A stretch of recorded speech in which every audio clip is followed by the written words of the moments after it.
Namah Vishnu Padaya Krishna Prastaya Bhutale Srimate Bhakti Vedanta Swamin Ite Namani.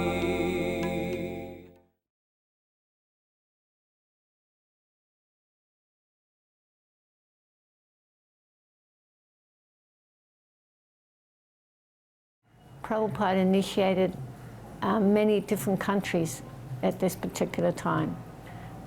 London one day, Germany one day, France one day, and Holland another day. So we were from Amsterdam, we were from Holland. And so we all came there. Prabhupada was very happy that we all came from Holland. So it was a room full of devotees. I'd never really been in much bigger association than my family, which was about 8 of us. And then again, when I came in contact with the devotees, there was probably about 8 of us. And so I wasn't used to big crowds, you know. So when I went to get my name from Srila Prabhupada, he said, "Your name is Surabi Devi Dasi, the name of the transcendental cow, the giver of the abundance of milk." And he must have seen I was a little bit uncomfortable in the whole situation with all the people. And he said, "Don't be afraid." He said, "If you follow this process, you'll go back home, back to Godhead at the end of your life." And so that was pretty amazing for me, and I could feel the love from Srila Prabhupada. He was such a beautiful, caring person. I got initiated at Rath Yatra in 1972, and when we got back to Vedanta Mana in 1973, somebody informed us that we were supposed to offer Guru Dakshin, and gradually I tried to figure out what they meant. What was Guru Dakshin? And it became clear that for Guru Dakshin one should go around and beg for some Dakshin, some gift for the spiritual master.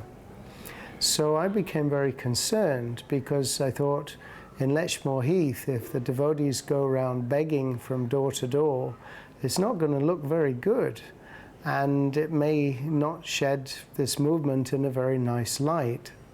So I became very concerned about how to actually give some Guru Dakshin to Srila Prabhupada. So I asked Shrutikirti, who was Prabhupada's secretary, his servant, what to do.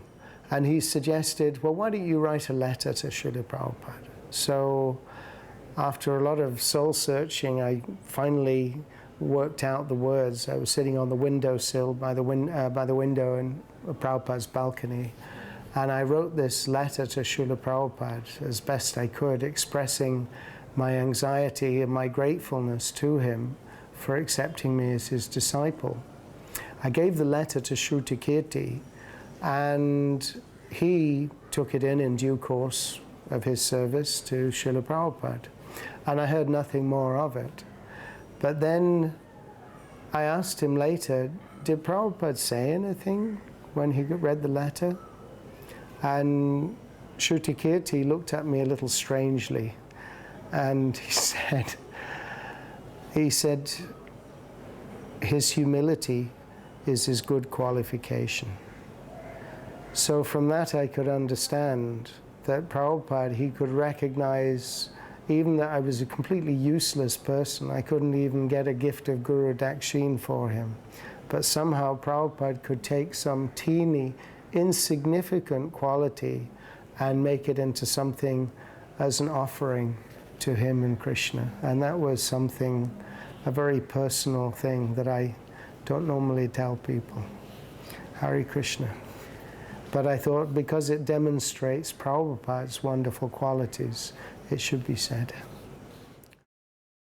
In Banaras also there are 3 important questions.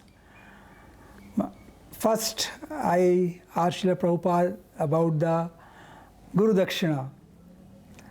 So he said it's just a formality. It shows that you have become the servant of your Guru. You just go 1 door to 2 door and beg with your relatives whatever you can get.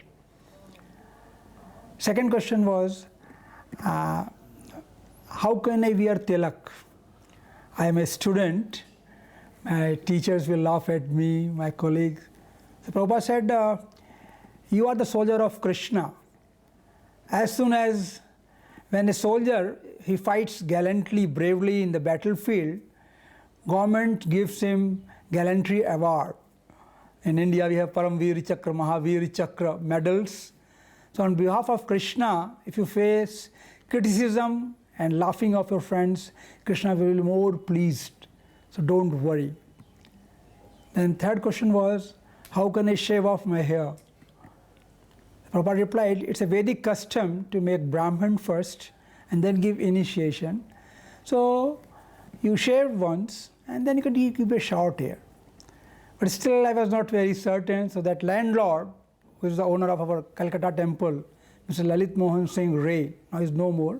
Prabhupada was staying in his house, he came. He said, today is a very auspicious day of Lord Nityananda's appearance, Nityan Triyodashi. So as soon as I heard, I said, okay, I'm taking initiation. Prabhupada said, okay, go, take bath, shave off your hair, bring a new dhoti.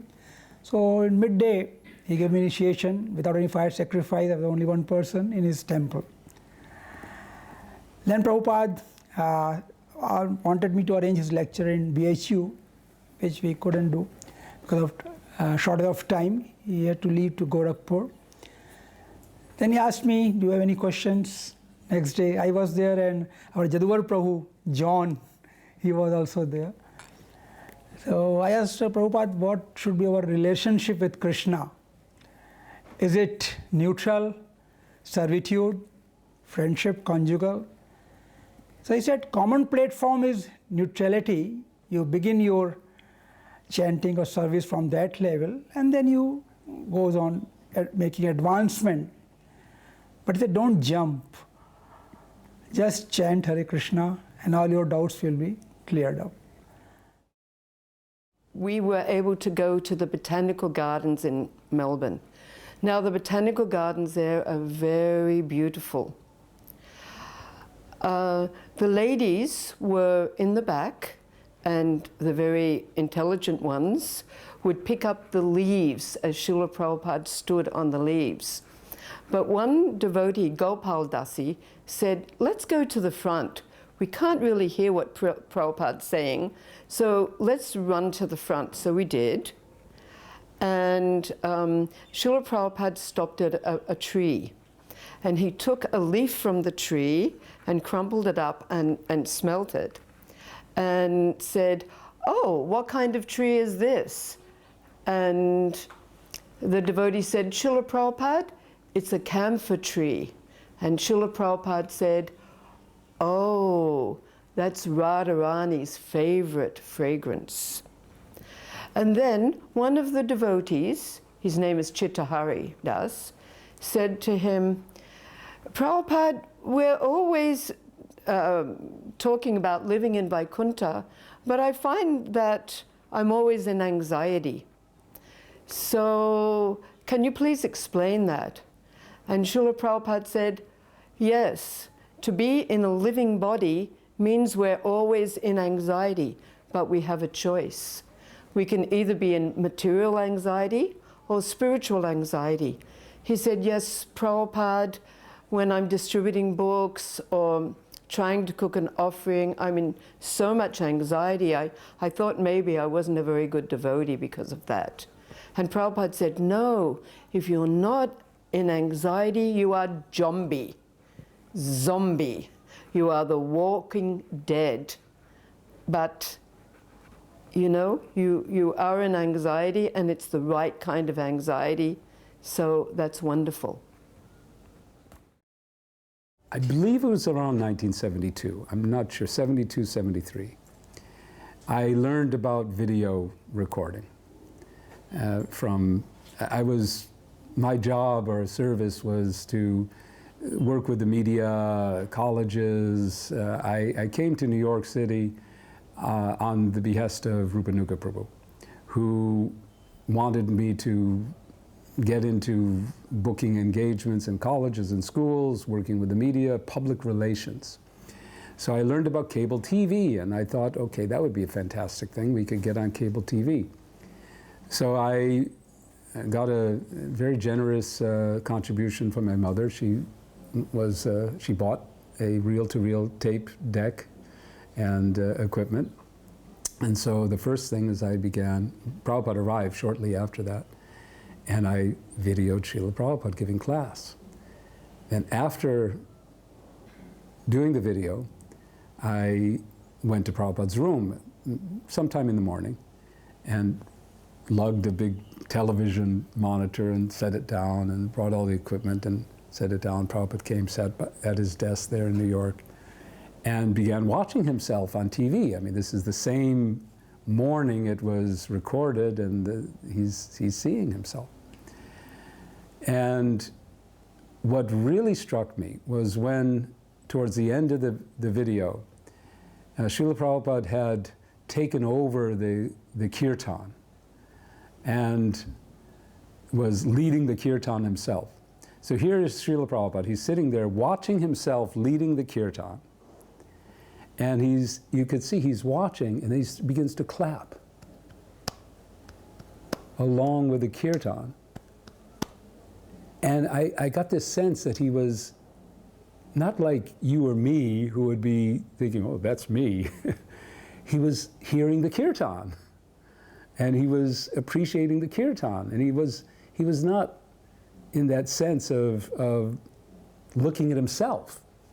He was in the sense of just hearing the kirtan and participating in the kirtan. And that was very moving to me.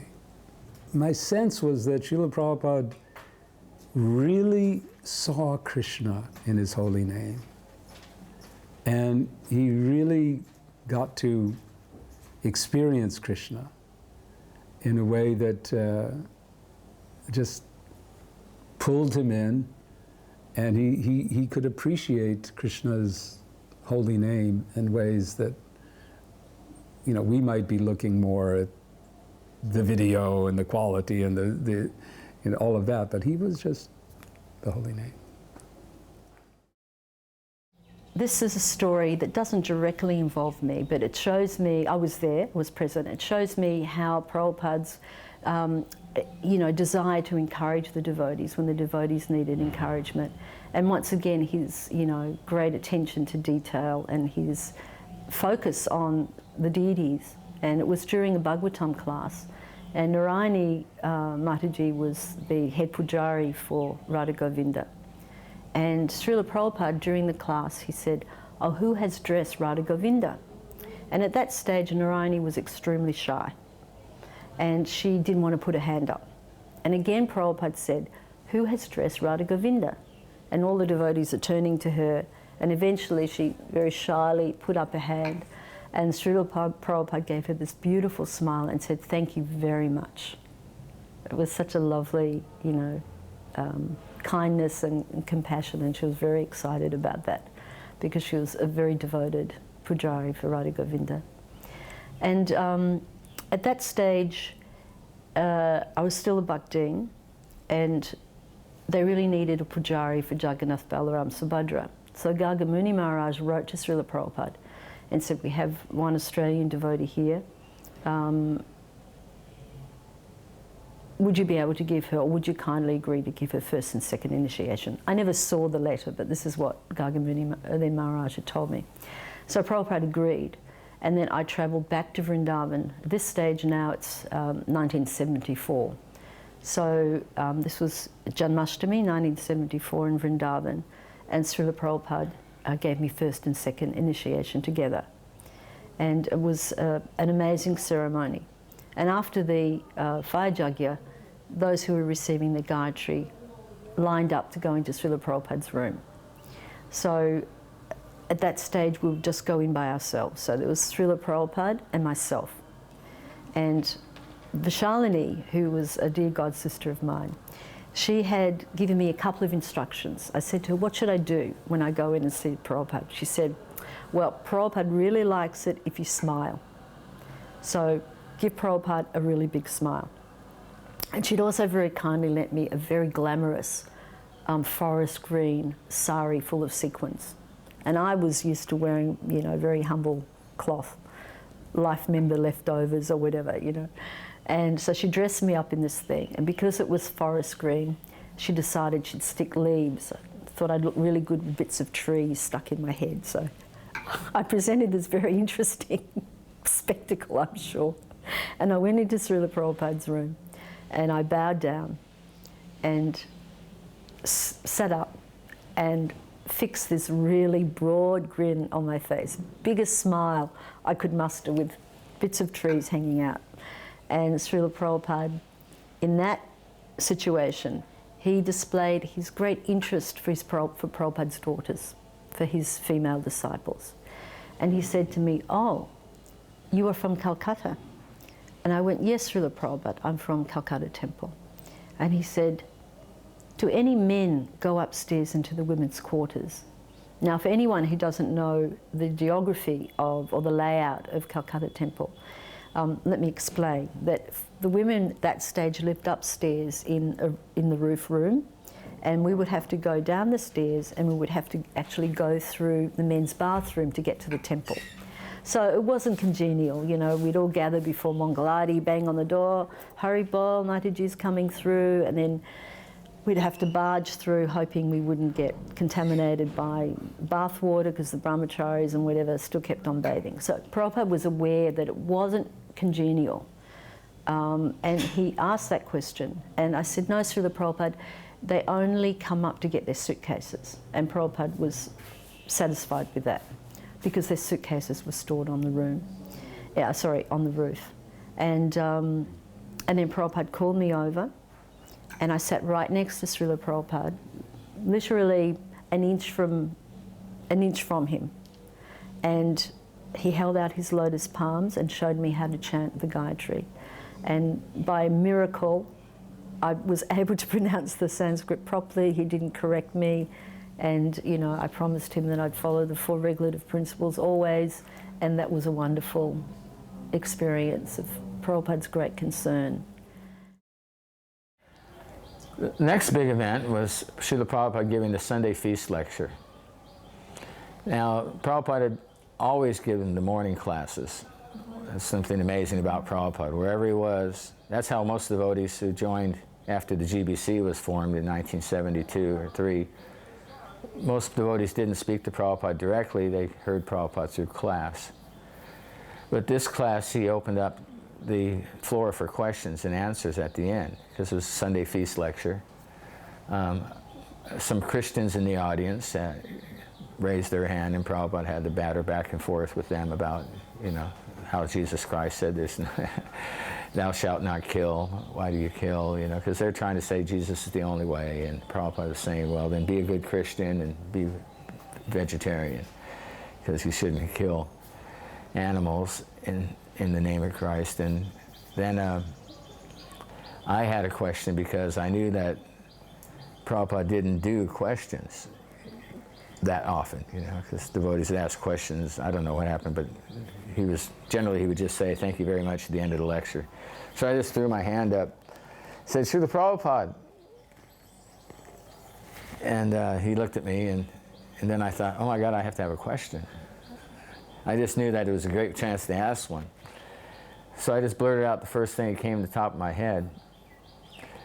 "Srila Prabhupada, how can I perfect my devotional service?" And he thought for a moment. He said, "Just chant Hare Krishna and everything else will come. It's very simple." And at the time I thought, that's kind of a stupid question because I didn't really think it out. And the answer he gave me is just what he tells everybody, just chant Hare Krishna. He says that all the time. But as the years have gone by, I realized that it was a good question and that it was a perfect answer, and that it was very important actually in my life to understand that, to always keep on chanting Hare Krishna no matter what ups and downs you have, and whatever happens. Everything else will come. It was actually a very deep philosophical point that he made, and that it's very simple. So that was Srila Prabhupada in Atlanta, 1975. And as we were walking through the village of Lechmore Heath, Prabhupada, he was talking about how there are so many luminaries in this world, but they can't give any real light, just like the glowworms. And then Prabhupada looked me right in the eye and said, one thing he said before that, he said, so even the Maharishi, he knows that if anyone is serious, he has to send them to us. His servant Aravinda, he has also come to us. So then Prabhupada, he said, looking me right in the eye, which was a real experience, he said, what is the use of so many stars when with one moon you can light up the whole night?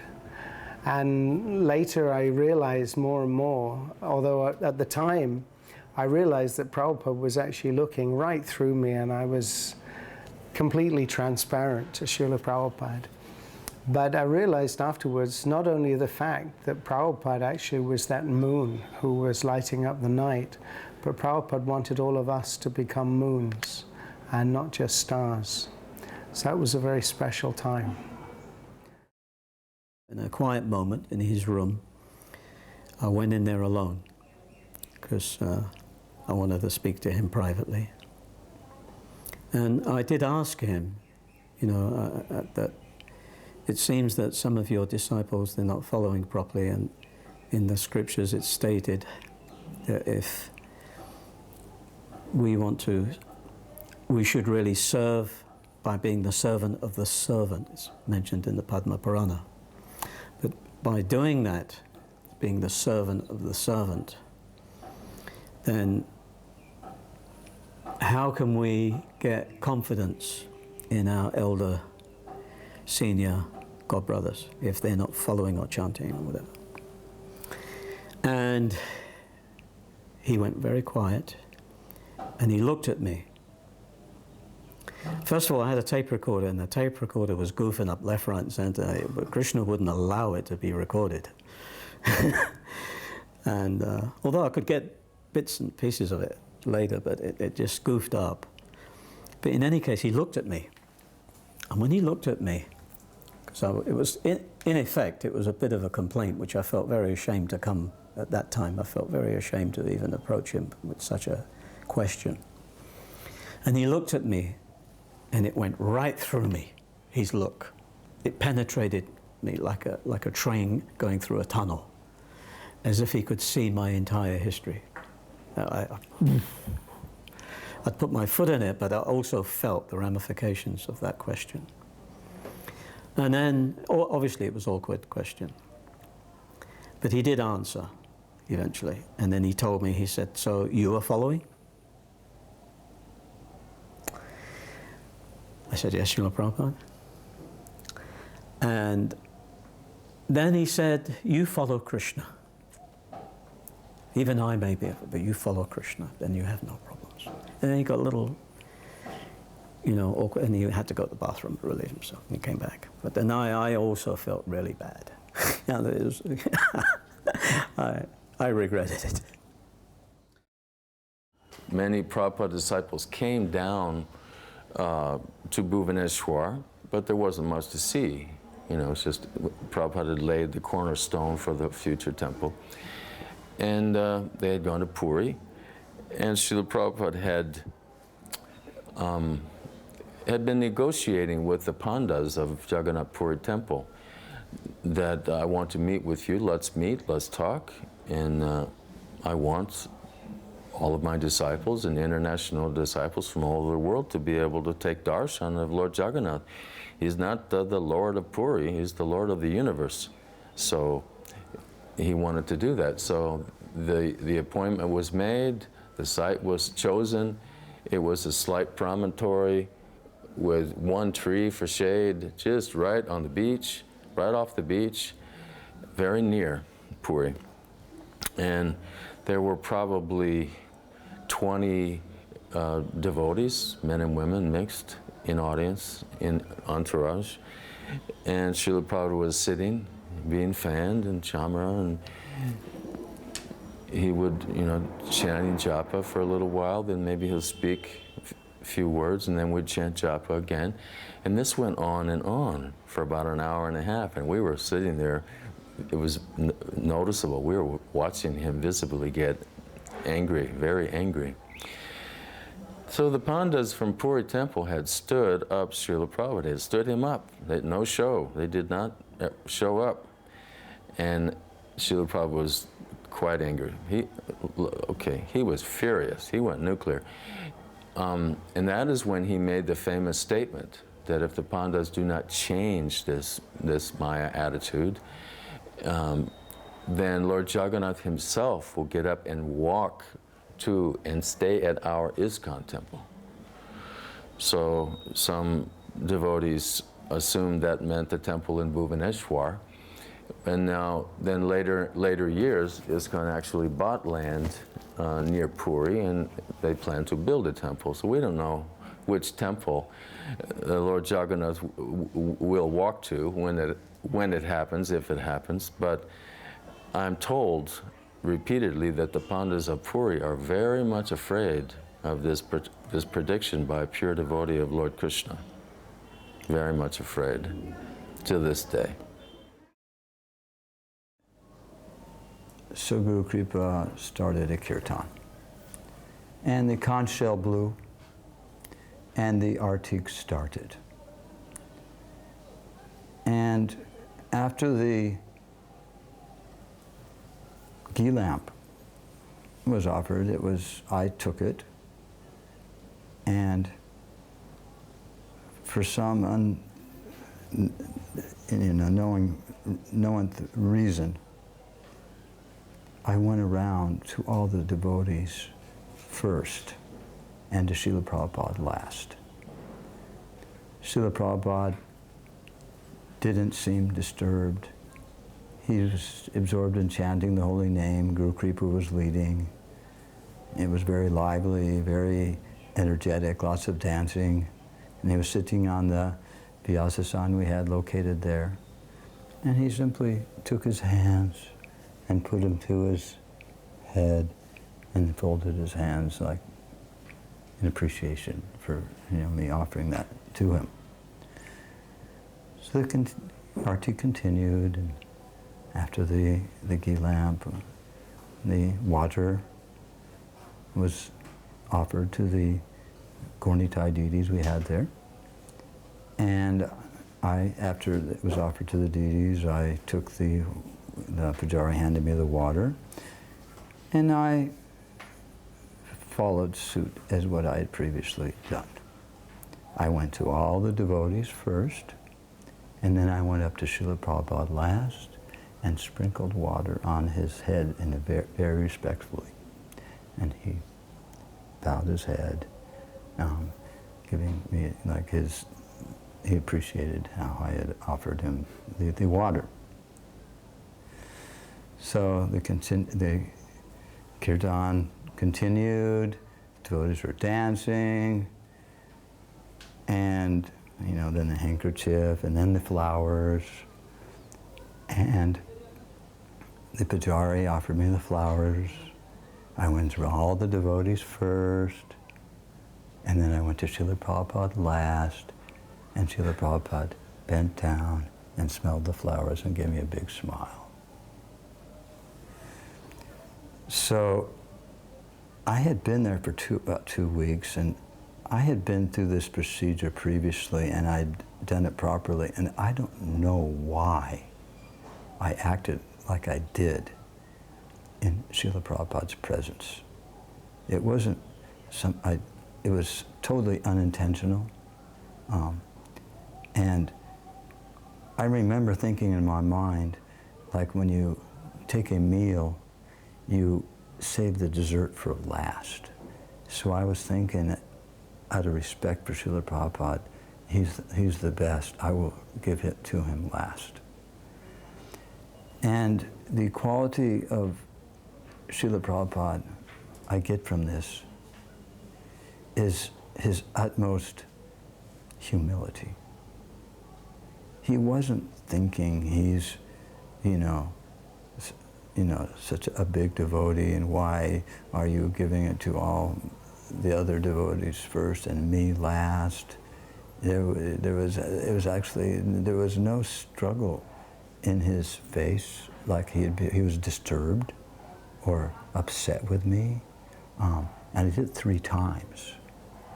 Usually if you do something like that 3 times, you know someone would be a little upset with you, but he didn't say anything to anybody. Of course, afterwards people did say, other people said things to me, but Srila Prabhupada, I never heard said anything to anybody else. And so I, now, 40 years later, here I am in Mayapur, and I'm a senior Prabhupada disciple, and sometimes the ghee lamp comes around, and I remember that, and I don't,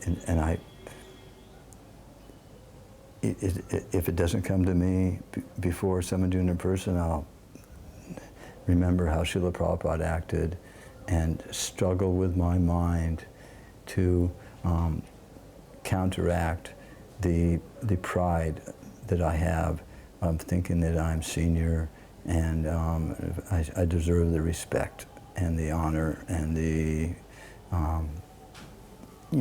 first touch of the ghee lamp, so to speak, like that. We used to go from Germany to France to see Srila Prabhupada. Whenever Prabhupada came somewhere in Europe, most of the temples would go there. So we went to France, and we stayed in the very small temple they had in the beginning, where Hari Vilas was the temple president, and they had some incense business. It wasn't very big at all. I think the temple room was like a garage, really. And anyway, in those days, we didn't sit all separate. The men and the women, we just sat mixed. And I was kind of the first one into the room, so I thought, oh, I'm going to sit up the front. And we had mats on the floor. And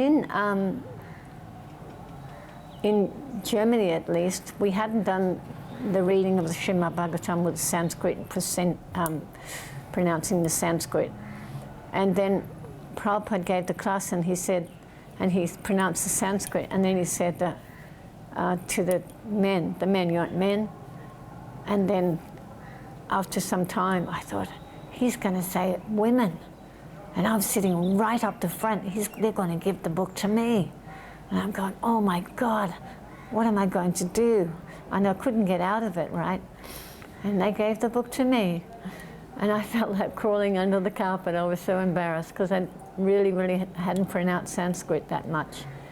Anyway, so I started pronouncing the verse, and I couldn't say it hardly at all.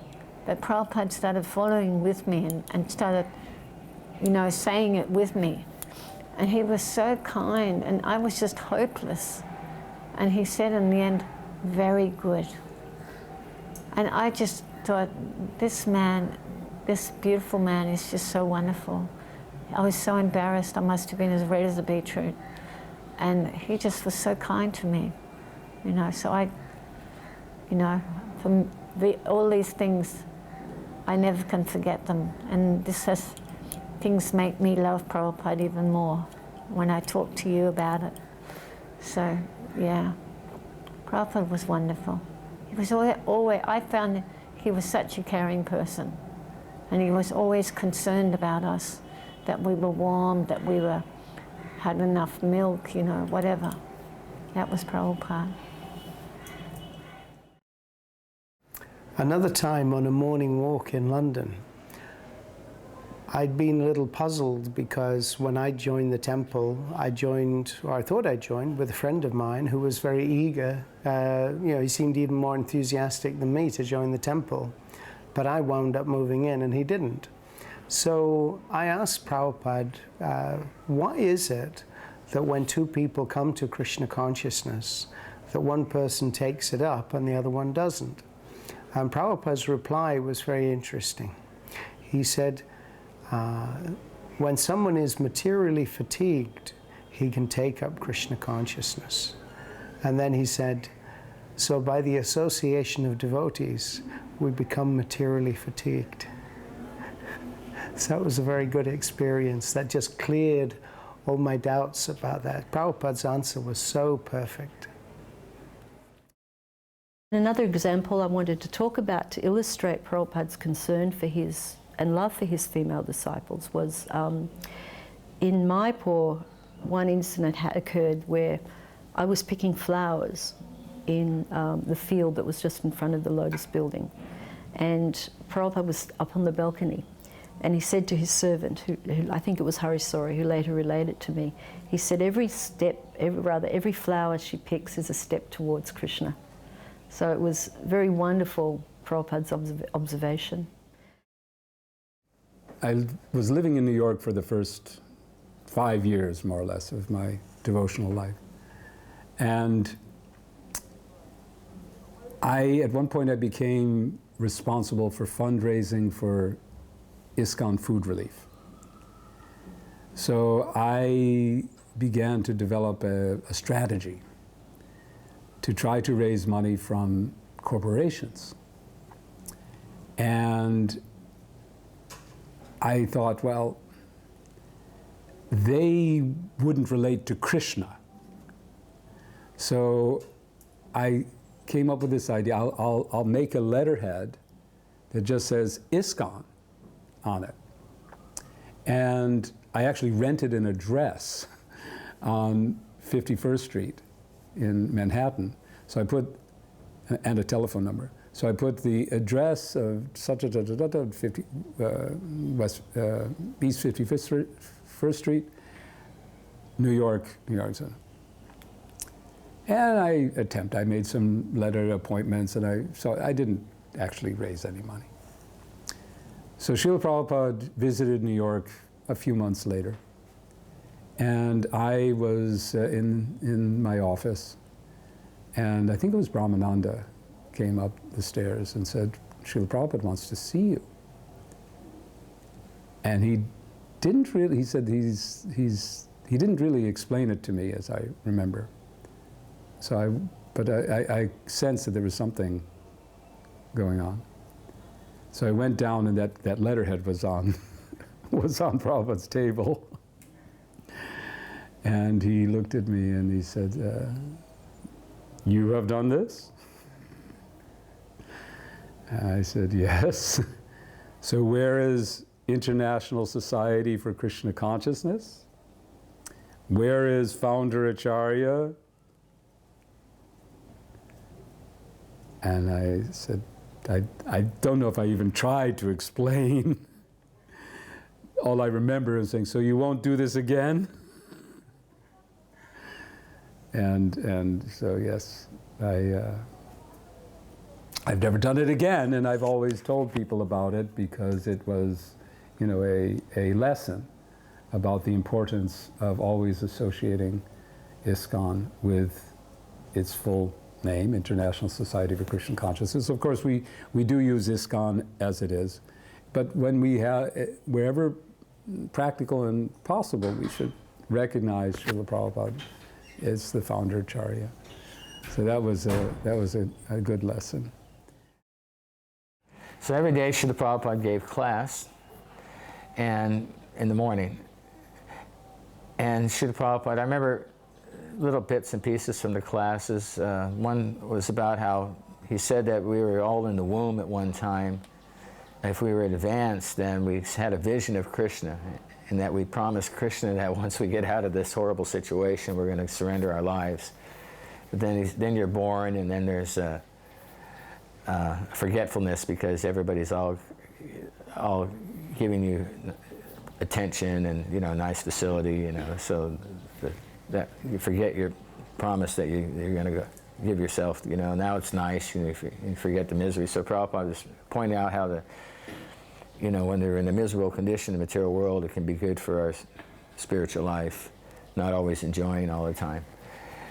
And then he said about parenthood, he said if the father is not responsible, then he should be kicked. And I thought that was a pretty heavy thing to say, that he was trying to point out that the parent, being a father, is, he would always say that it's best if you stay brahmachari, but then he said if you do get married, then you can't be all halfway about that.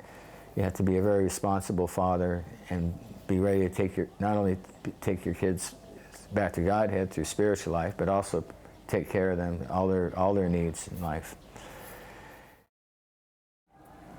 I remember Prabhupada coming back from the morning walk, and he was coming in and he would go up the stairs and it was just silent. So I thought, oh, I've got to make a kirtan, it can't be just silent like this. So I started singing Namo Vishnupadaya, and Prabhupada went up the stairs and he turned around and he looked down at me and he went like this. So for me, Prabhupada always was noticing every little thing, and he cared for us, that any little thing that we did for him, he acknowledged it, that it was special to him, that we were taking that care to do something for him. And you don't find people like that they really take notice. And Prabhupada took notice of every little thing, even though just starting a kirtan, that he noticed it.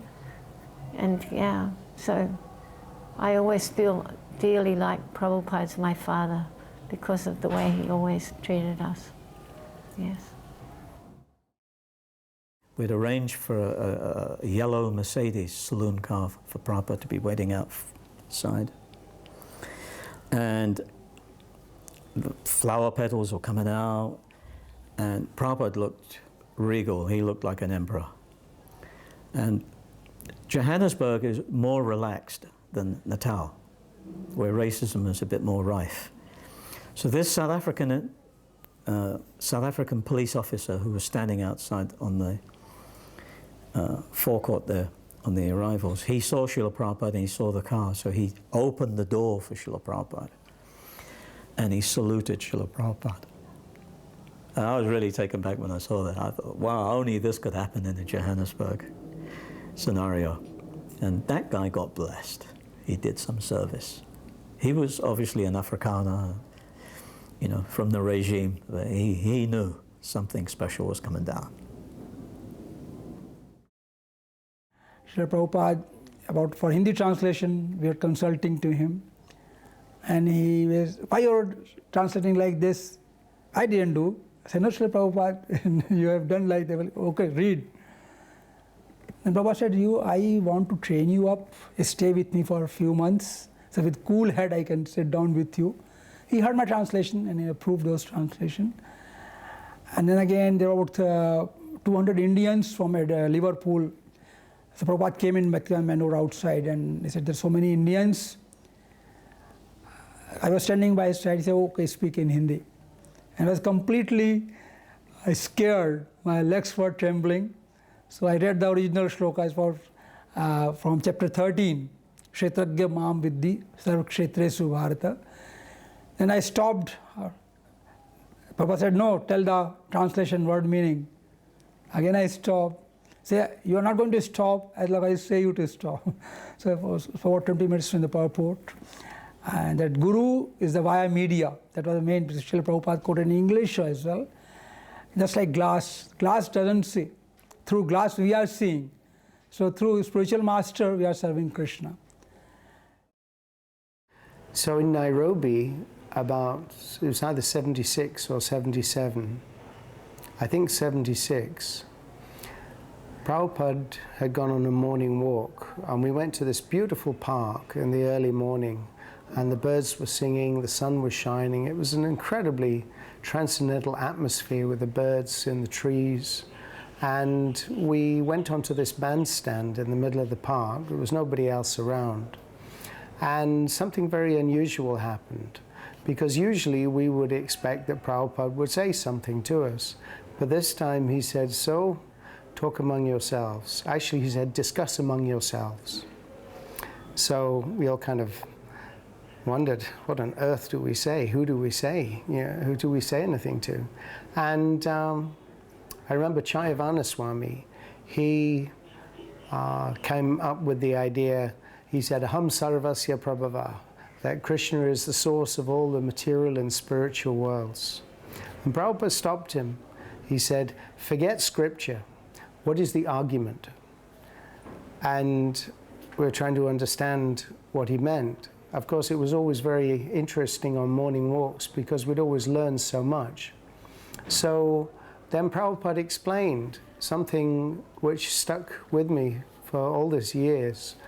Prabhupada explained that when someone is asleep, automatically some salty water comes from the body, maybe little 1 or 2 ounces of salty water from our bodies. But then from Krishna's body, his body is so great, he can produce a whole ocean of salty water. So this was quite a revelation. And I remember Hari Kesh was with us, who would usually take the devil's advocate role and argue with Prabhupada, which mostly we found quite shocking. But he said, but first you have to drink water before you can perspire. And so Prabhupada, he looked to one Dr. Shah who was there and said, is that right? And Dr. Shah said, no. So Prabhupada said, just see. And then Prabhupada went on to explain, so just like water is coming from the body, similarly from our bodies we also produce some liquids and some gases and some solids. So in the same way, the gases, liquids and solids, they're all coming from Krishna's body. So from this it became very clear, Prabhupada wanted us to have very practical, reasonable arguments that we could convince everyone that not only the living beings come from the living beings, but also that matter comes from the living being. I thought it was such a fantastic argument, and I still use that in schools to school children today. Hare Krishna. Another example of Prabhupada's kindness and tolerance was one time I was able to take up Srila Prabhupada's plate. This was usually Vrindavan Biharini's good fortune. This one time she said, Krsnarupa, why don't you take this up for Prabhupada? And his evening plate was comprised of a cup of hot milk, a guava with some spices. But this day she had a bowl of cream. I didn't know for sure what it was, so I said to her, oh, what's that? And she said, oh, that's Shah. And I was a little puffed up, still am puffed up, but I didn't want to ask her. I didn't want to reveal my ignorance. What's Shah in Bangla? So at that stage in life, or rather in ISKCON, Prabhupada, we were told, did not like us to use the words, I think. We either knew or we didn't know. So this was always very uppermost in our minds, not to speculate. So, of course, I went up to Prabhupada's room in Mayapur. There were a number of sannyasis also talking to Srila Prabhupada. I went in, put the plate on Prabhupada's desk, offered my obeisances, and just as I was putting my head up, Srila Prabhupada said to me, pointing to the bowl of Shah, what is that? And then my immediate reaction was to say, I think. And as soon as I said those words, I blushed bright red, thinking, oh no, I said, I think, directly to Srila Prabhupada. I think it's cream, Srila Prabhupada, and kind of mentally hitting myself on the head with a shoe. And Prabhupada didn't say anything. He was very tolerant. He didn't say, what do you mean you think? You know or you don't know? He didn't say, oh, thank you. And I left the room. And that was in 1975. So since then, and we're now 2016, I have learned that lesson that if you don't know something, just ask. And I've used that in my professional career and also my devotional career. If you don't know, just ask. No matter how stupid it seems, just ask. That was a very good lesson. After the class, Prabhupada came around, went to the front of the building to get picked up and go to the hotel. And I went around the back. And I buzzed around in a circle, and then we were out in front of the temple, and the car wasn't there. The devotee whoever was supposed to pick Prabhupada up got caught in traffic, in Chicago traffic, you can imagine. So he was stuck somewhere. And we didn't have cell phones, so nobody knew where he was. So it was July, and it was 9 o'clock in the morning, and all of a sudden the whole operation comes to a halt because the car's not there to pick up Prabhupada. So Tamal Krishna Goswami standing there, and he had nothing to do with any of these arrangements. First of all, he wasn't the temple president, the GBC, or neither was it his job to arrange for the car. But guess who Srila Prabhupada goes to? Is Tamal Krishna Goswami. So then I could see that Prabhupada seemed to hold him responsible for everything. And Prabhupada looked at Goswami and said, so, where's the car? And Tamal Krishna Maharaj immediately goes into action. He sent somebody to get a van from the back, and then they went running back there, and Janardhan, and then they said that, oh, the bus has got the van blocked in, so then he sent Dravanaksha to move the bus so that Janardhan could bring the van around. And this got into me like 20, 25 minutes. It was getting hot. And Prabhupada was also, but Prabhupada actually was, I've seen pictures of this incident, because I got to be in a picture of Prabhupada because of this. On page 178, 1996, Vyasa Puja, there's a photo of this incident, and Prabhupada looked very transcendental. He was a little disturbed, but he just seemed to go into his chanting. And the devotees were trying to protect him from the sun, so they put a chadar, a Harinam chadar, and built like a little tent, you know, or like a potbowl over his head. And then finally the driver of the car pulls up, and you could tell on his face that he knew he was really late. And but Prabhupada wasn't too disturbed, you know. He was disturbed enough to say, where's the car? But then he just got in and went away. A couple things I learned with Srila Prabhupada on the thing with the car in Chicago was that he gets upset about something, but he doesn't hold it. He was always transcendental and absorbed in Krishna's holy names and his mission. And he just briefly got upset. Obviously, you know, the car's not there. It's a total space out. And then the other thing was how he put the whole thing on Tamal Krishna Goswami. And I just learned some more about how Prabhupada expected Tamal Krishna Maharaj to carry the ball all the time, you know, that Prabhupada expected him as he was right-hand man, and that needed to be done, and and he was responsible. And then one of the Swamis began to report about some Maharaj who wanted to donate actually a palace or a castle in some mountains. And that sannyasi was suggesting, he made a joke, it was only a joke, oh, we could put all the women there. So then Ramananda had just returned from Africa, Kenya, and he told Srila Prabhupada a story that Srila Prabhupada in Kenya, there's one tribe that has a ritual for a boy to become a man, to be initiated into manhood, and therefore he would then be able to get married. And this boy would have to go out into the bush or the jungle with only one short spear. Their spear is very short. And he would have to, you know, individually by himself with one little spear, kill a lion. And in that way he would be then a man and qualified to marry. And so there were chuckles about that.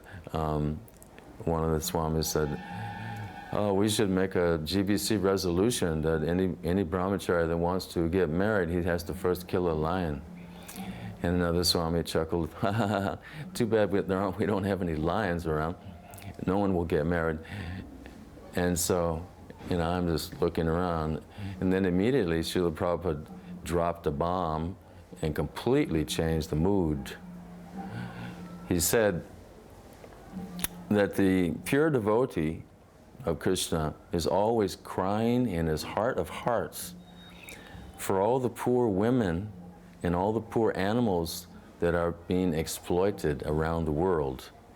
And so immediately all the Swamis, you could hear their mouths clamp shut and be quiet, you know, stop talking. And that lesson taught me something. There was friction at that time between the sannyasis and brahmacharis and householders and women.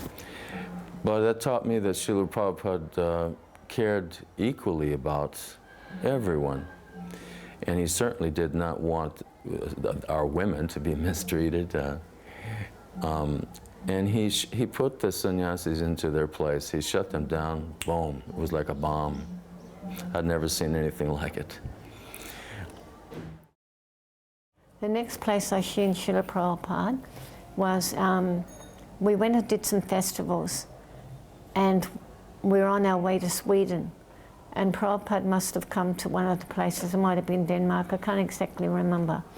And we put a festival on, and Prabhupada came in to talk, but he came past the table of food first, and they offered him a drink, and it was a strawberry drink. And Prabhupada said, "Oh, very nice, real strawberries?" And Himavati said, "No, Srila Prabhupada, not real strawberries." He said, "Oh, they should be real." That was really nice. He was very concerned, not only just for the devotees, but for the public. He always wanted us to give a good example and have the best for everyone. So I can't remember when this was. It was one of the lectures that Srila Prabhupada gave in New York. So Balimardan was present, and he had put his chudder down on the floor, and he'd put the Bhagavatam on the chudder, which I assume he thought, this is nice and respectful. But Srila Prabhupada looked over to him. He said, "Pick it up." He said, "Keep it on your lap." So this is another thing that I find myself constantly pointing out to devotees when they take a book, what to speak of on a chudder, they just put it on the floor. So that's another, it's interesting how these little lessons, these little things stick with us, and they become part of what we have to pass on to teach others, the little small instructions here and there that form that big body of Vani. So one time in a Srimad Bhagavatam class at Bhaktivedanta Mana, I was sitting near the front of the Vyasasan, and Prabhupada was sitting up, raised on this Vyasasan. And during the class, one of those wonderful ISKCON microphone stands started doing its thing and gradually slipping down from Prabhupada's mouth. So I looked around and nobody else was getting up to do anything, so I thought, okay, let me get up and do something. And I went up and tried to adjust it and tighten it up. And Prabhupada, he just carried on lecturing while I was doing that, and I just went and sat down again. And then after a few moments, it started slipping down again. So I looked at Prabhupada and thought, okay, I've got to try and sort this time and really tighten it. So I got up again and tried to adjust it and tightened it as much as I could without breaking it, and then sat down again quietly. And then after a few moments, it started slipping down again. And Prabhupada looked at me and he shouted at me. He said, "Fix it today." So unfortunately, the crack in the tiles in the temple room wasn't big enough for me to crawl in between. But I was very shocked and disturbed by the experience, and I was trying to decide how could I do that, because I had no resources and no facility, and I wasn't the most intelligent person to make it happen. But somehow or other, someone did fix it eventually. But it also made me realize that getting the things done was not just somebody else's responsibility. It was all of us' responsibility. And getting it done and doing it, just doing it, was absolutely important for all of us. We can't wait for somebody else to take care of preaching or anything else. Living in Mayapur and seeing Prabhupada very, very often, but not being able to go on morning walks with him being in a female body and having a lot of service to do in the mornings, of course, which included cleaning Prabhupada's room. So this one morning, Prabhupada had come back a little early. So he was having breakfast, and he would have breakfast in his bedroom on a little small marble table, very low marble table, and he would sit with his back to the door between the bedroom and the darshan room. And this particular day, Krsnarupa had prepared his breakfast. So she had come, given Prabhupada the breakfast, and she was still standing there. Now, I hadn't finished cleaning, and I was, cleaning very judiciously the way Prabhupada had taught us to clean. So you have, a cloth with a lot of water, you put it over a couple of tiles, then you put the cloth back in the bucket, wrung it out really tight, then you wiped it. So I was very studiously doing this. And of course, because I wanted to be in the same room as Prabhupada, and Krsnarupa was there, I got a little slower as I went in my cleaning. And it enabled me to witness this wonderful pastime, I guess you could say, wonderful event, where Prabhupada was eating a piece of cucumber. And I had my head down, and then when I heard this noise, I looked up, and Prabhupada had made a loud spitting noise, like tch. And Krsnarupa said, "Oh, Srila Prabhupada, is something wrong?" And Prabhupada picked up the piece of cucumber and he said, "Have you not tasted this? It's bitter." And she says, "Oh, Srila Prabhupada, should I taste it before I give to you?" And he said, "Yes." So I thought, that's a very interesting lesson. So of course I'm still there. And eventually I had to go out of the room because I'd finished cleaning, but it was wonderful to be there with Srila Prabhupada. But then later, and Prabhupada tolerated me once again. He didn't say, "What are you doing here? Leave." He didn't. He tolerated me. But the next morning, Bhavananda, who was then the co-director of Mayapur with Jayapataka Maharaj, made the announcement, "Prabhupada said that you must clean early in the morning. Cleaning late is malecha." So before Mangalarti, then everyone would have to clean the temple room. And I felt very guilty because I felt that was my fault because I had been a little slow in getting out of that bedroom. So Mayapur, 1976, I went on the morning walk here along the front wall, and there was through an exhibit of ISKCON projects all over the world. I wasn't supposed to go on the morning walk. Of course, everybody had to be a GBC or a sannyasi, so I really wanted to get on, so I pulled a chadar over my head and slid into this walk. There's a picture of this in Mahamaya's book called Srila Prabhupada is Coming. The caption says Mayapur 1975, but it was actually 1976. Not just because I'm in it, but Pusta Krishna Swami is the secretary, Rameshwar is a sannyasi, obviously 1976. But the first thing I noticed about the morning walk was how polite everybody was. Srila Prabhupada created an aura, an atmosphere on the morning walk where everybody grew up and was extremely in the mode of goodness. And this was really noticeable because we were all young devotees and quite often kind of pushy. But in Srila Prabhupada's presence, there was complete calm, which is so noticeable. It was like they say, as thick as soup. It was like a magic shield of sattvic energy that emanated from Srila Prabhupada. So I could tell that when Prabhupada's there, then everybody's consciousness comes up. And when he would stop, and even though we were all trying to listen, and there was like 20 or 5 devotees, he would stop, everybody would stop. It wouldn't be, like Keystone cops all fumbling over each other. Prabhupada would go, and then everybody would go. And there was no tension or pushing or shoving in this. So that was really noticeable. And we went along through these exhibits, and they had, this is really elaborate now. 40 years later, the international exhibits have really come a long way. But the idea was there.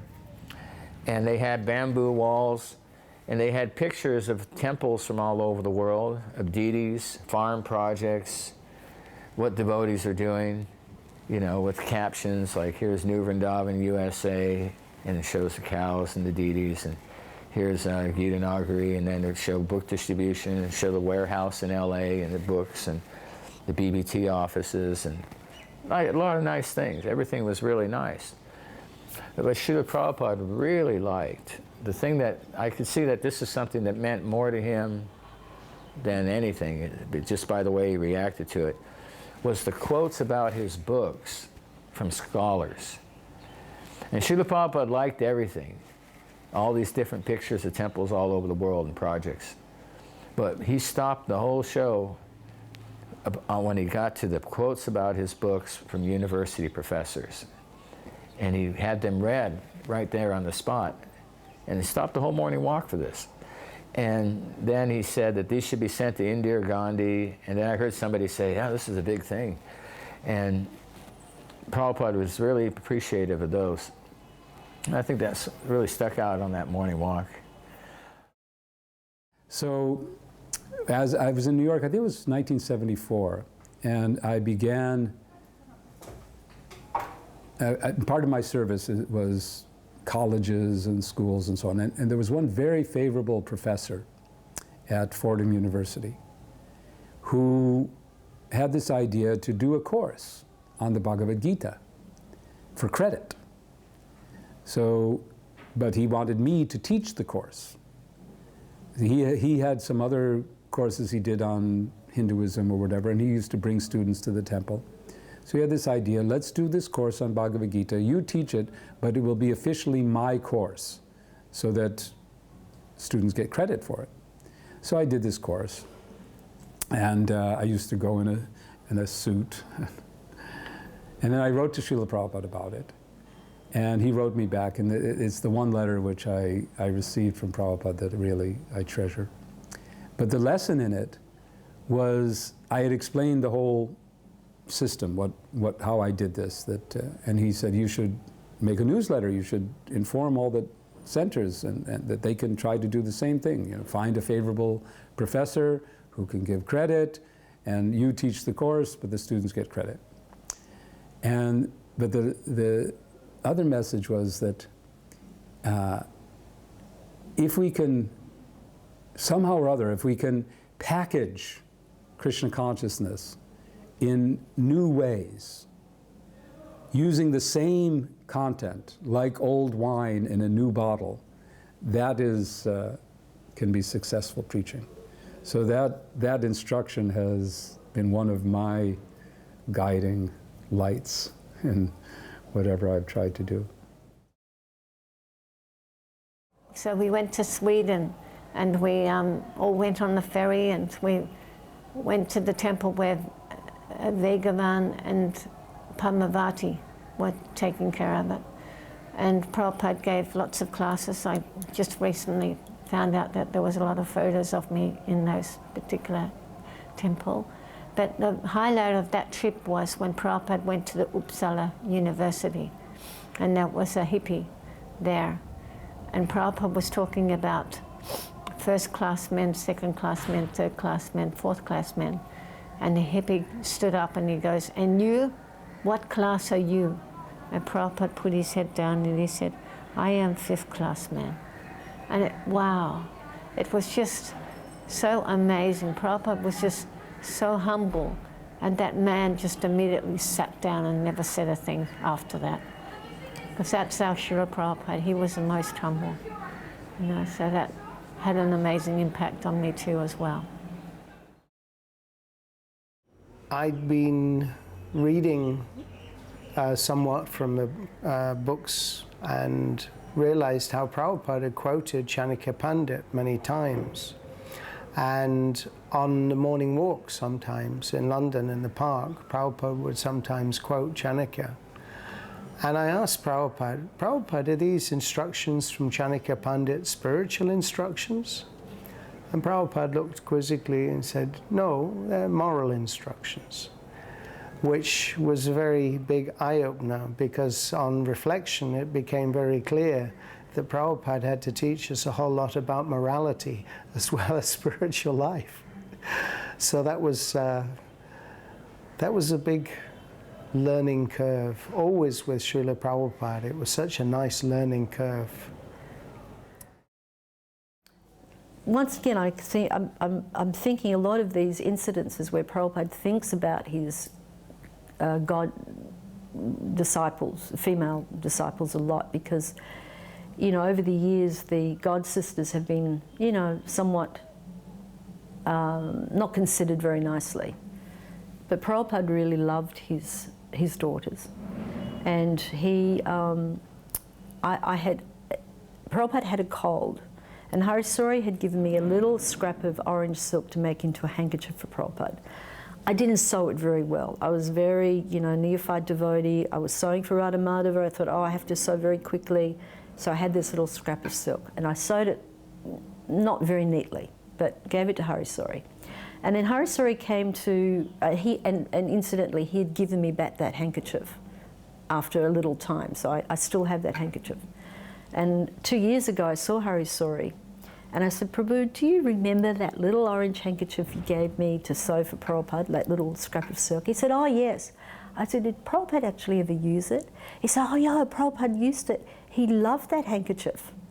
And I went, really? I said, it was so horribly sewn. I feel, you know, 43 years later, I still lament that I sewed it so poorly. And he said, look, I'll tell you what happened.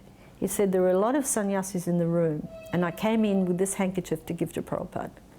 And one of the sannyasis, and I won't mention who it was, but he was a high-profile sannyasi, was telling Srila Prabhupada what an excellent sannyasi he was. I don't talk to women, I don't look at women. I'm very fixed in my sannyas vows, and, you know, which is true. And Srila Prabhupada was just looking down. And often Prabhupada would give enough rope to hang himself. So he was just quietly listening, not commenting. And then Harisori handed this handkerchief that I had made. And Harisori told me that Prabhupada smiled, he beamed, and he picked up the handkerchief and he addressed the sannyasis in the room. He said, and I will always accept service from my daughters. So he was very concerned about that.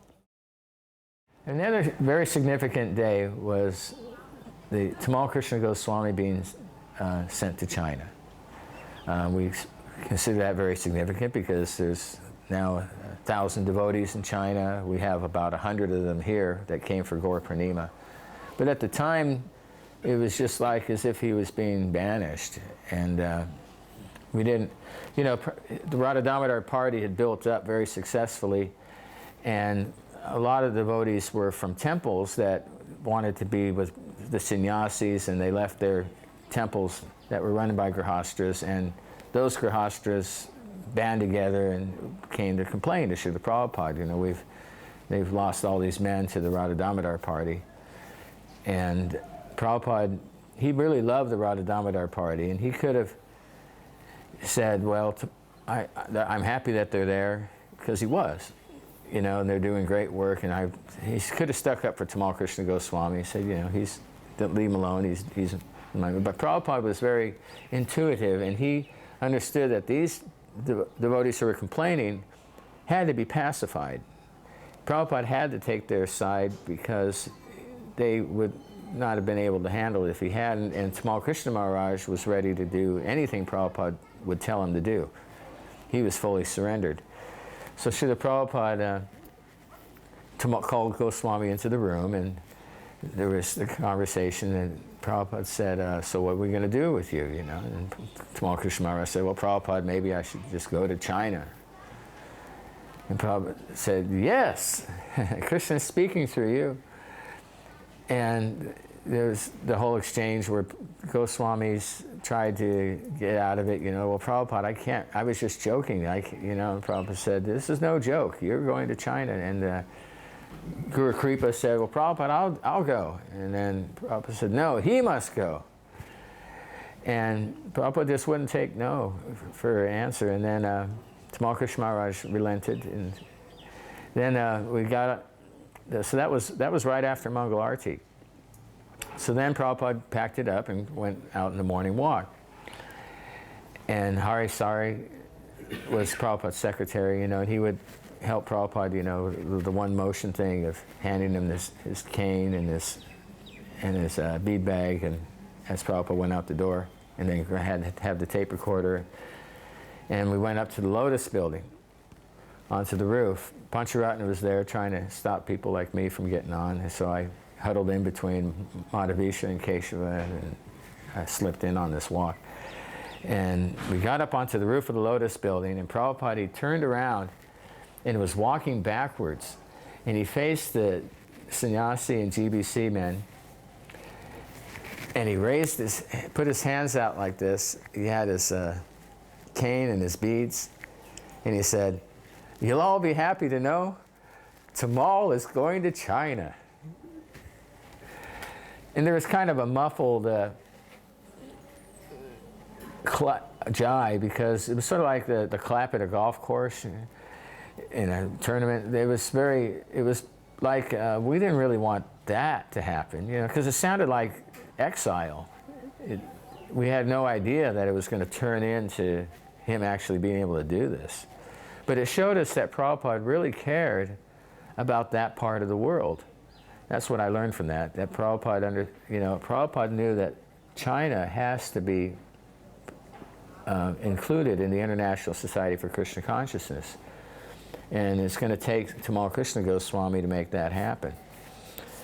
And he finally did. So that was the lesson I got from that. Prabhupada wanted, because at this point Prabhupada himself had gone to Russia and the rest of the world, Africa and Australia and America, north and south. So then China was still untapped, so that was Prabhupada sending Goswami to China.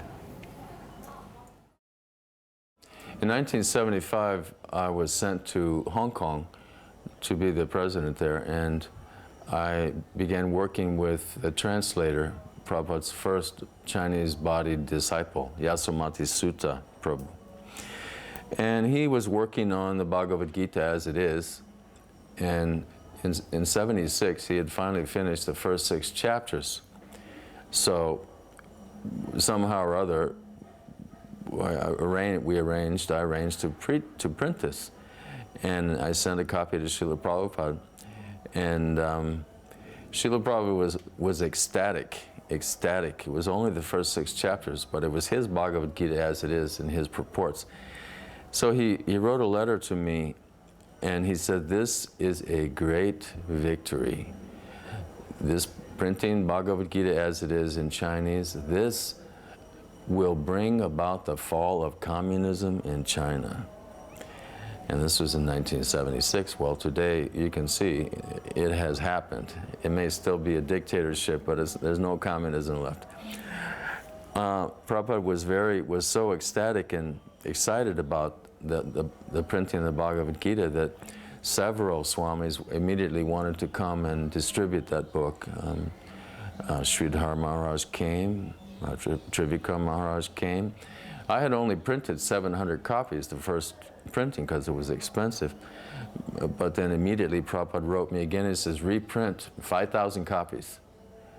And of that,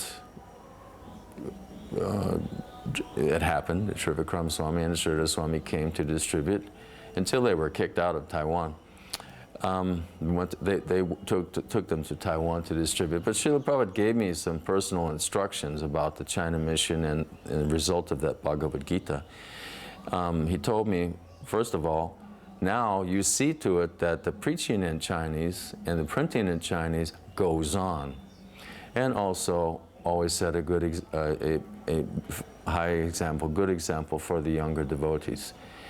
So that locked me into the China mission for a long time, 35 years. And now we have so many books, we have so many Chinese devotees in Taiwan, in mainland China, anywhere there are Chinese devotees. We're up in, we have multi-volumes of Srimad Bhagavatam in Chinese. But Yasomati Sutta's service should not be forgotten. He was authorized by Srila Prabhupada to be his translator for Chinese books. And even today, I'm told by the China BBT that we find that the vocabulary he used and the translation that he did is the finest thing we have. One time in Bhaktivedanta Manor also, Prabhupada had called all the devotees, or so many devotees, to come into his personal room. And we didn't really know why, but when we got there, I remember very clearly that it was a Sunday morning, sort of mid-morning. And I remember it very distinctly because on a Sunday in those days, we didn't serve prasadam until mid-afternoon, and I was really hungry. So we sat down in Prabhupada's room, and Prabhupada was talking about going to India, that we should all go to India because apparently the American devotees had been having some difficulties, and Prabhupada wanted some British devotees to go. So I remember feeling that hunger, and Prabhupada, he called his servant to bring over a bowl of fruit. It was a small bowl of fruit with some grapes and one or two things on it. And while Prabhupada was talking to us, he just was running his left hand over the fruit. And then he motioned to his servant to give everyone a plate and give everyone a little fruit. And I remember they had this little plate with about 3 or 4 grapes on it. And I remember thinking, this isn't going to do it. So anyway, I gratefully ate the grapes, and we concluded our meeting with Srila Prabhupada. But then afterwards, when we went out of his room, I realized that I wasn't in the least bit hungry anymore. And it was a very extraordinary experience, because what happened, even when it came to time for the Sunday feast, I realized I still wasn't in the least bit hungry. But I took prasadam anyway, because I thought, well, I ought to eat. But it was such an extraordinary experience how Prabhupada just almost nonchalantly, while we were talking, just ran his fingers over the plate of fruit and then distributed it to us. It was a very extraordinary and wonderful experience with Prabhupada. This story shows me, and I'm very convinced of the fact that Prabhupada knew our hearts, and so many pastimes that his disciples had, that Prabhupada knew exactly what you were thinking. And I had seen this very beautifully embroidered cartel bag of the 6 Goswamis that someone had given Prabhupada. And I thought, this is so beautiful. I want to make something as nice as that and give it to Prabhupada. And my hidden agenda was, Prabhupada will notice me. He'll say, oh, he has made this. Someone will say, oh, Krsnarupa made it. Oh, very nice. And then, you know, I feel like my life has been successful. So I had my little strategy, and I was learning jari at the time. So before I'd start sewing for Radha Madhava, I'd spend half an hour every day embroidering this cartel bag for Prabhupada. So it was finally complete, and I said to Shruti Rupa, because she was still cooking for Prabhupada with, I think, Palika, and I said, Shruti Rupa, can you give this to Prabhupada for me? And she said, no, you give it to him. I went, no way, I'm not giving this to Prabhupada. I said, okay, come with me and we'll give it to Prabhupada together. So Srila Prabhupada was sitting on a little asana, little mini vyasasana, outside on the marble corridor, on the other side of his quarters. And so, you know, in my usual modus operandi, I was hiding behind Shruti Rupa. So she had this thing, and I'm thinking, yes. And then Prabhupada would say, oh, this is very nice, who has made this? And then she'll say Krsnarupa, and then I'll stick my head out beside Shruti Rupa, and Prabhupada will say, oh, thank you very much, this is very nice. This was a scenario that was playing around in my head. So of course it didn't happen like that, because Prabhupada knew what I was motivated. And she handed the gift to Prabhupada, and Prabhupada picked it up like it was, I don't know what. And he picked it up and looked at it and looked at her and said, what is this? Internally, I was laughing my head off. I thought, oh, thank you, Prabhupada, you've really given me a very good lesson here. But the little orange handkerchief thing made up for that. 1975, lots of devotees came from all over the world for the Mayapur festival, and Prabhupada was here in Mayapur with us. And then after that we went to Hyderabad. And when we were in Hyderabad, I got the opportunity to go with Srila Prabhupada out to the land that we'd been donated, 100 acres. I think there was 2 cars of devotees, and I happened to be able to go. And we were Prabhupada walking around looking at the land, and we got to go for a swim in the pukur. And then we had prasadam, and then Prabhupada took a rest.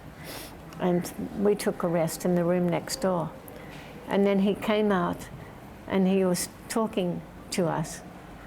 And afterwards, everyone said, oh, Srila Prabhupada was looking right at me and he was speaking to me. And I said, yes, he did that to me too. And it was about 3 or 4 devotees, and every one of them thought Srila Prabhupada was speaking directly to them. So that was what he was like. He was just so personal. And he really loved us. He really cared for us. He really gave us so much attention, you know, even if it was only just a small little bit of attention. He knew that meant a lot to us, so much so that for the rest of our lives we never forgot. You know, so that was our Srila Prabhupada, the most merciful and kind and loving person. I'd like to say a little more about Mayapur, 1976. Just one thing Prabhupada said on the morning walk that showed how much he cared about Mayapur was, he said we should close down everything we're doing all over the world and just bring all the devotees here to Mayapur and develop this place. He'd have been already talking about the Temple of the Vedic Planetarium, and now he made this extraordinary statement. So Rameshwar Swami said, "But Prabhupada, we have so many preaching programs going on all over the world." And Prabhupada said, we'll preach to people here. We'll bring them, people will come from all over and to Mayapur, and when they get here, then we'll preach to them. And then he pointed out to over here where there's kind of a field out by the Jalangi, behind the Goshal area, and he said, we'll build an airport. And people will come from all over the world. I wanted to have that confirmed, so I confronted Rameshwar just about a month ago when he was here in Mayapur. I said, do you remember when Prabhupada said that everything should be brought here to Mayapur, and you said, you know, we have all these other preaching programs, and I got him to admit it. He goes, yes, Prabhupada did say that, something like that, but he didn't really mean to close down everything. So we agreed that he was just trying to show the importance of Mayapur. That was what I learned from that. That Mayapur meant very, very much to Srila Prabhupada. One time he told Giriraj Swami that book distribution in Mayapur are my most important projects. Another event that happened that also showed me that Prabhupada, you know, his attention to his disciples was very deep and very great, and even to, you know, little brahmacharinis. And this must have been, I think, in 1977, and Prabhupada was unwell beginning of 77, so he spent 2 months actually in Mayapur, so either 76 or 77. And every day at 4 p.m. we would go into his room and we would have darshan for 2 hours. Yeah, 4:30 till 7. And Prabhupada would either talk or he would just chant, and we were very happy just to, you know, be in the same room as Srila Prabhupada. We, in fact, I'm sure each devotee in that room was praying that, you know, let that time be like Lord Brahma's, you know, day and night. It was so wonderful being there. And this one time, I was a little bit late. My service had extended a little bit late and I didn't make it in time. And I always sat in this one particular spot. And I came rushing up to Prabhupada's room. The fly screen was closed, but the door was open. And much to my dismay, I could see that the room was crowded, and my spot was taken and the room was crowded. And I must have had such a devastated look on my face. And then Prabhupada noticed me, and with just a very elegant movement of his head, he indicated that I should come around to the other side, because it had 2 entranceways. So I went pelting around the other side. And it was still quite crowded there. And when I got to the doorway, Srila Prabhupada just gestured with his hand for the devotees to move and make room for me. So even though, you know, such a teeny-weeny little devotee, Prabhupada noticed us all and was very considerate. And, you know, he could see that I had been, you know, really disappointed that I wouldn't be able to fit in that room. So he made sure that I could fit in that room. And another incident that occurred in his room, 2, and I know I have to stop. One was, Prabhupada would always have a jar of gore balls, which were coconut and gore, and they would be handed out to dignitaries. He had, in this particular incident, he had a group of his god brothers come to visit him. And I won't tell the devotee's name, I know who it was, but his job was to hand out these prasadam sweet balls to the guests as they were leaving. He got the big jar, opened it up, put his left hand in, and handed it with his left hand to Prabhupada's god brother. Prabhupada was embarrassed, and he said to his god brothers, "Please excuse my Malecha disciples. They don't know." And of course, this poor devotee actually, I think, was left-handed. So, you know, it was very embarrassing. Prabhupada apologized. And again, the devotee put his hand in with his left hand and handed out to another god brother with his left hand. And by this stage, Prabhupada was annoyed. So one has to be very careful. Always give with your right hand and accept with your right hand, no matter whether you're ambidextrous or not. And referring to Prabhupada's god brothers, there was another incident there where one devotee had just arrived from America, and he was sitting there, and he was trying to praise Srila Prabhupada. But by praising Srila Prabhupada, he was doing this by negating Prabhupada's god brothers. And in Mayapur, we were all very clear about the relationship with Prabhupada and his god brothers. We understood very clearly what Prabhupada wanted us to do in relationship with this.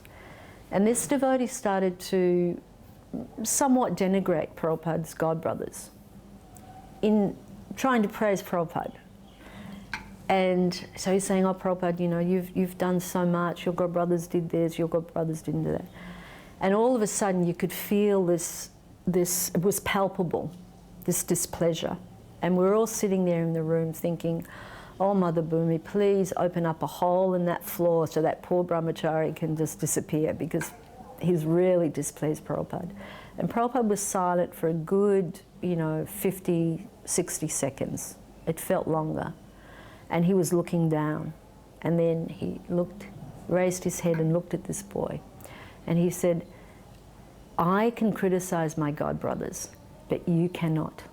So that was a very valuable lesson, that we understand what's the history and we understand what's the story, but we should always be respectful to all Vaishnavas. And Prabhupada exemplified that so perfectly. I was cooking and I made these para. Para is a burfi where you cook it down until it becomes like a cookie. And I was making all the milk sweets for Radha Govinda, trained by Bhaktivinoda Prabhu. And the servant came down and said, "Prabhupada said that tell the cook that the para was very good." So that really touched my heart, you know. Prabhupada, he was so personal. I realized how personal Srila Prabhupada was. He was thinking about that somebody's cooking these milk sweets and that they should know that they did something right. And he told the secretary to tell me, you know, that's how personal Prabhupada was. There was everything going on, but he was able to appreciate a little milk sweet sitting on his breakfast plate, along with everything else. He really paid attention to detail. And then we had a darshan with Urmila and her husband and the baby and her father. Now Urmila wasn't real happy that a bunch of devotees were allowed in the room, but I was really happy that we got to go to this darshan, because it was so nice to be with Srila Prabhupada up there on the 11th floor of the skyscraper building on 55th Street. And Srila Prabhupada, he was saying how people are afraid of death, you know, so then they go, why, he said, why, if we're not afraid to die, why do we fly? So why do we run away when there's danger? If the building's on fire, why do they avoid the building and then call the fire department? Then Prabhupada made the noise of wah, wah, wah, you know, about the sound of the fire engine going by. And he said that there's always, these vehicles are always making the noise, you know, from the sirens, so emergency vehicles. So I learned that Prabhupada was trying to show that we are definitely afraid of death. Why do we always try to avoid it all? If anybody says they're not afraid of death, they're not really being honest. Prabhupada knew that, yeah, everybody's afraid of death. Nobody wants that. So then, unless you're suicidal, you know, but that's because you're afraid of living. But that doesn't mean that you're not afraid. Everyone's afraid, you know. So there was a nice discussion with the father. The father, he said to Srila Prabhupada, it was also nice how I learned that Prabhupada liked devotees' parents to feel comfortable. He would reach out, you know, he knew that he had so many, all these kids became his kids. And he was trying to show that Prabhupada was the father, but he was also very appreciative of anybody who brought their parents, you know. So Urmila's father said to Prabhupada, I can't relate to serving God. I can only relate to serving humanity. So Srila Prabhupada said, when you serve God, then you can serve humanity. You say, if you love God, you can love everyone else. And he used the example of a pond. He said, if you throw rocks in the middle of the pond, then the little rivulets, they expand outward more and more. But there's no conflict as long as the rocks are in the center of the pond. He said if there's different interests, then there's always conflict. If you have stones dropping, he used the word stone, if you have stones dropping in different places. He said, but as long as they're in the center, then as long as you put your love to Krishna, love to God in the center, then it expands evenly until again it reaches the lotus feet of God. In 1977, early in the year, around Gaur Purnima time, the devotees came to Bombay and Prabhupada came there. And Prabhupada was really not well at all. It was a very difficult time. I remember he wanted to stay in his rooms, but the devotees said that his rooms are not ready. And Prabhupada replied, if they're not ready now, they'll never be ready. So they pulled out all the stops, they put out carpets and probably covered up all the bits of concrete and metal sticking out the walls, and they carried Prabhupada up and down on his palanquin. And Prabhupada came down onto it was like a platform. That was all there was of the temple, really, at that time. And Prabhupada sat there, and we all sat below the platform, and we had Guru Puja for Srila Prabhupada. Now, after the Guru Puja, Prabhupada, we sing the song, Shri Guru Charana Padma, and it's always a nice meditation on the words. But Prabhupada asked, what is the gift of the spiritual master? And I remember I tried to answer something. I don't remember exactly what I said, but what Prabhupada said was very interesting. He said it is Dibya-gyan. He said that it is transcendental knowledge. Don't think that what the spiritual master is giving you is material knowledge. He is giving you transcendental knowledge. And then he said, if you always remember this, you will always be able to feel obliged to your spiritual master. And that's something which has stayed with me all these years, very much how to feel obliged to Prabhupada and try to discharge that obligation to him. I have never seen a person like Srila Prabhupada in my life, so humble. Whatever credit he gave it to his Guru Maharaj. And that's why I loved his concluding words of Chaitanya Charitamrita, which somehow or other was not translated into Hindi till last year. As he said, there are two ways of association, Vani and Vapu. So I still have the feeling that Srila Prabhupada is guiding me like anything, and he's fulfilling I'm not qualified to receive his mercy, but he was so humble and so affectionate. We have seen our mundane. Actually, he met my parents and he said, "Give your son to me in Vrindavan." Father said, "It's already yours. Utilize him." So Prabhupada's mercy, his affection. I mean, after his disappearance, it's true, Vani and Vapu are same, but somehow or other, we are not able to console ourselves. Emana Dayalu Thakur Kotha Gele Pao. Now nobody is there to chastise and nobody is there to guide and love. So that is his humbleness and his eternal affection for us, which we'll enjoy. And we pray to him somehow to engage in his service, not in this, but maybe wherever he's preaching, if we could assist him. That's perfection of life, because as he says in his poem, if you want to Guru Sevai Vastu Mile, Jivane Sarthak Jadi Hoye. His Bengali poem, he's saying that only perfection of life is to serve Guru. And he had the confidence, he hadn't reached estates, but he said that Prathivite Nagaradi, Ashamudra Nadanadi, Shakalailai Krishna Naam. Every town and village will chant name of Krishna. This was his realization, his faith in his Guru Maharaj, that before reaching America, he's predicting like that. He says, "Says a Mahanta Guru." So I made Sri Srimad Bhakti Vedanto, Nandasuto, Priya Atyant. He's very loving to Krishna. And he's unparalleled. Guru Sevai Jar Tulya Nai, who is unparalleled in his service to his spiritual master.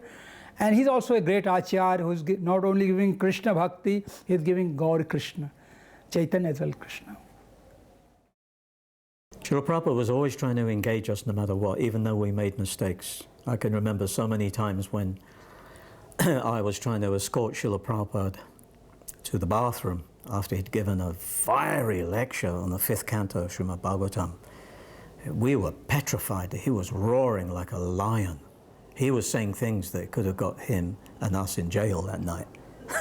He was so uncompromising. He was fierce. He was like, nobody could stop Srila Prabhupada because he knew how to be revolutionary according to time, place, and circumstance, whereas we were like fanatical.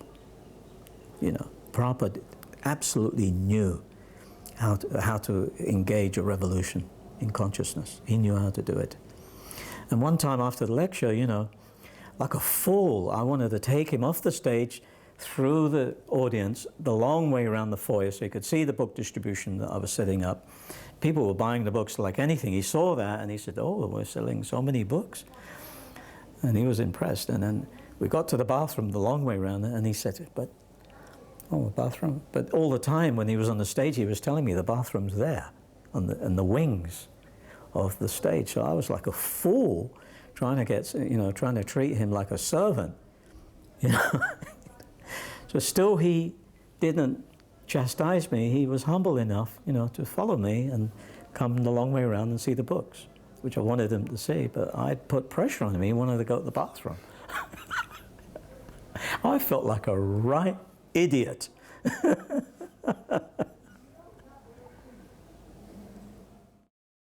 In my relationship, his gravity was prominent.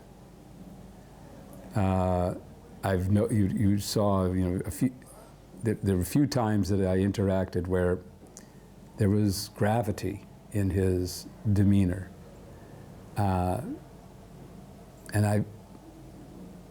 that stayed with me, I think, the most. That his seriousness about the mission of Krishna consciousness, it was everything.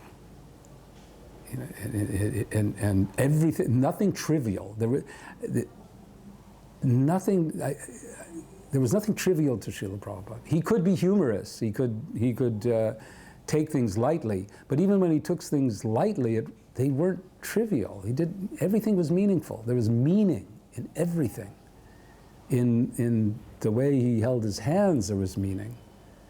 The way he looked at you, there was meaning in everything. And that's, I think, what's stuck with me, especially. My service now is that I like to look after the devotees. And somehow or other, I've imbibed some of those qualities from Srila Prabhupada, to be loving, caring, interested in them as a person, making sure that their health is good. And Prabhupada used to always say that. One time he seen one Mataji, and it was a cool morning, and she didn't have a chador on or a jumper on, and Prabhupada said, aren't you cold? And she said no, but she told the temple president, you must make sure all the devotees have warm clothing. Whatever they need, you must make sure they have that. And so I've never met a person in my life that really went out of their way to look at every little aspect like that. And Srila Prabhupada was like that. He always wanted to know if we were in good health. If the devotees were sick, he'd tell the temple president, you make sure they have the medicine they need and that. And with the stories that I've told, I feel like you can see the love that Srila Prabhupada had for us. He really genuinely cared for us. And I think he was just that type of person naturally. But also he imbibed a bit of that from Bhaktisiddhanta Saraswati too as well, who was very caring to Srila Prabhupada on the stories that we've heard. So, you know, that he came to the West and all the devotees came and helped him to spread this Hare Krishna movement. And he never forgot that. That meant a lot to him. He said one time that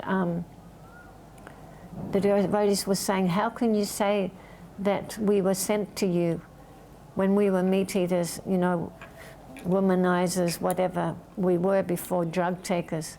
Prabhupada said, that was all superficial. As soon as you heard the chanting of the Mahamantra, you came running. So everything, he was just so personal. And when I read his books, when I hear his classes, it's all there. And so I like to imbibe those qualities, what Srila Prabhupada had, and that's how I try to treat the devotees. And I'm finding that they do notice it. They notice it a lot.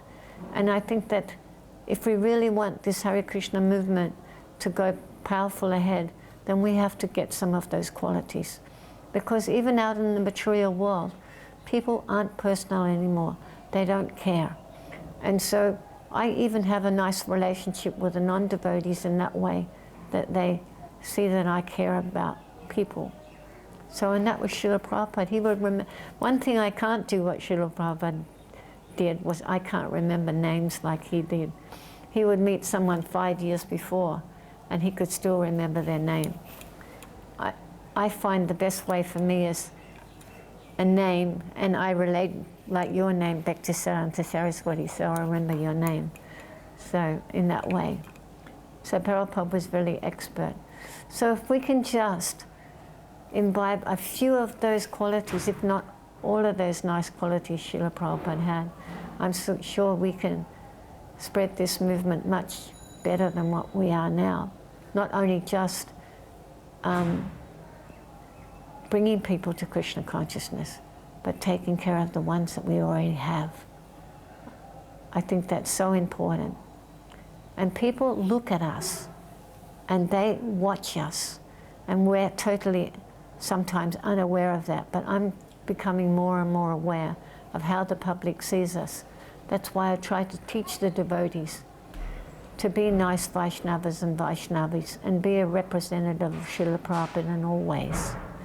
Thank you very much. Srila Prabhupada himself told us that he had the mind of a British officer and the heart of a Bengali mother. That means he was deeply intelligent and analytical and perceptive. Before he even began talking about Super Soul, he could talk to Krishna. And he was also deeply compassionate. There was no limit to Srila Prabhupada's compassion. If devotees fell down or was having difficulties of any type, Srila Prabhupada was always trying to help and always willing to take back the devotee, welcome them back. If you're penitent and you're humble and you're sorry, then they were welcome back. So I think it was a good lesson to be learned that in this day and age where for some reason or other, this idea of banning has come about. It didn't come from Prabhupada, I'll tell you that right now. He warned two devotees. I shouldn't remember I shouldn't say their names, but one devotee he warned, and the devotee left and did his own thing, and Prabhupada said, well, he has left and done his own thing, what can I do? And then later on, he came back and Srila Prabhupada welcomed him in the family again. It happened with another devotee that you were acting crazy and committing so many offenses, and you should stop dealing with devotees like this. And as soon as the devotee was apologetic and humble, submissive, and he was welcomed back into the family. There's no such thing as a lifelong banning or whatever. Well, there's one thing that really struck me, and this happened after Prabhupada had left. And I was sitting in Vishnumurti's Bhaktivedanta Archives office near Watford one time. And I happened to be listening to a tape that was playing there. And I heard this really extraordinary thing that just I'd never really come across in the course of ordinary dealings with the mass of devotees, because I never really had any one-to-one time with Prabhupada. But Prabhupada was having a discussion clearly with some devotees. And one devotee was talking about Shamsundar Prabhu, who was our former GBC and who was Prabhupada's secretary for a long time. And he'd mentioned that, oh, Shamsundar's doing this and doing that and doing the other. And it was a bit disappointing to hear what had happened to him.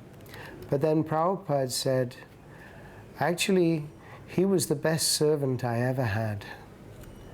And that genuine appreciation from Srila Prabhupada just really struck me, that Prabhupada really had so much affection for his devotees. And that was something that in all the years in ISKCON, it was almost something that had been lost in the translation of what we'd learned. But then hearing that from Prabhupada made a huge impact on me, that Prabhupada had so much genuine caring and love and warmth for the devotees, and real compassion, and that would hopefully be our ticket back home. Hare Krishna.